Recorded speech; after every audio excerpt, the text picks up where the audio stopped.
Good evening, students. Today I will continue with the thermal expansion of liquid.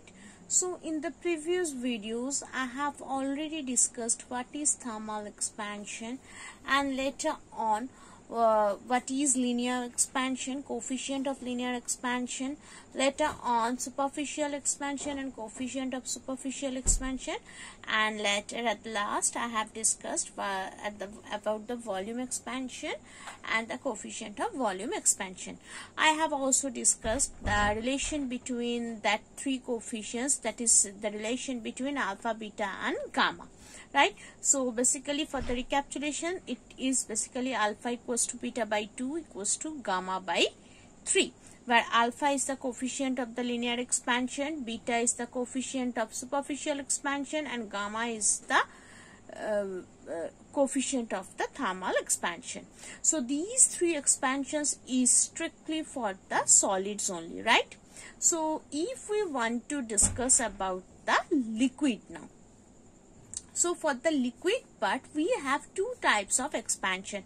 First one is the apparent expansion, or next one is the real expansion. Now the thing is that why there is only one kind of expansion for the liquid. So if heat is being provided to a liquid, then only basically the volume of the liquid is being increased. So therefore for the liquid, volume expansion is being considered, not the linear and superficial expansion, right? So what is the coefficient of the volume expansion? That is nothing but the gamma. So for the liquid also it is treated as gamma, but as I have already previously told that there are two types of expansion. First one is the real expansion and the later one is the apparent expansion. So here two types of gamma has been used. Gamma A, which signifies the expansion due to the apparent expansion, coefficient due to the apparent expansion, and the later one is gamma R, that is basically the coefficient of real expansion. Okay, so now quickly moves to the mathematical expressions for these gamma R and gamma A. So if suppose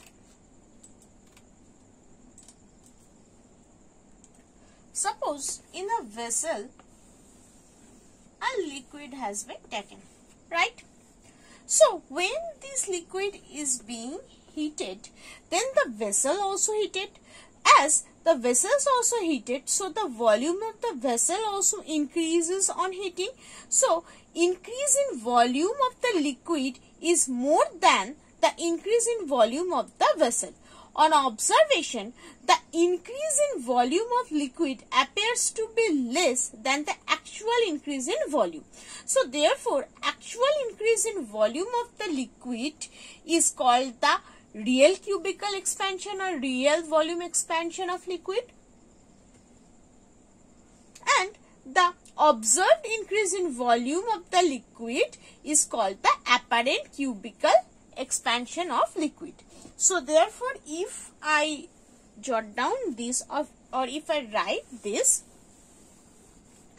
so real expansion is basically the expansion of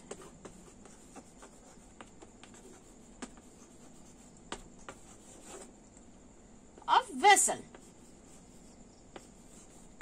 right? And what is apparent?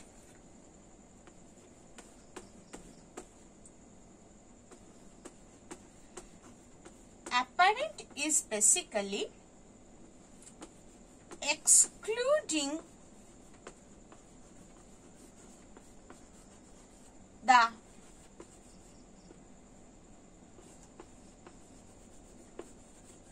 expansion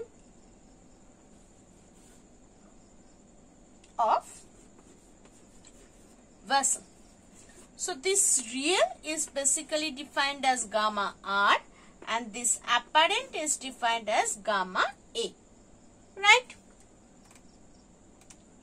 So, what is the relation between this gamma R and gamma A? Let us see.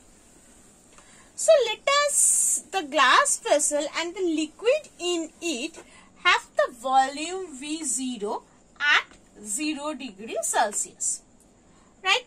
Let gamma R and gamma A are this is the real coefficient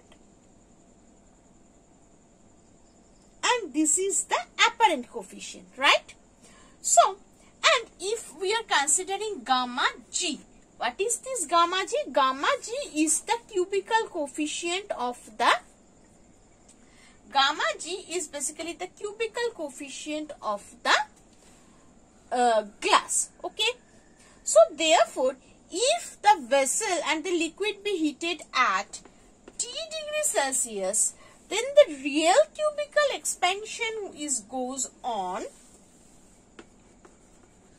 So, real expansion becomes gamma R V0T. Apparent, real, here I am writing liquid. Real expansion for the liquid, that is gamma R V0T. Apparent, same for liquid, that is become gamma A V0T. And cubical expansion, or you may write as volume expansion,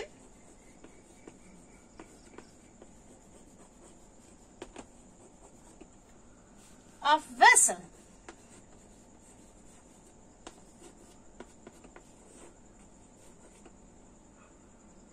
that is gamma G V0T. So, what is this apparent? What is this real? Real is basically apparent cubical expansion and including the vessel's expansion, right?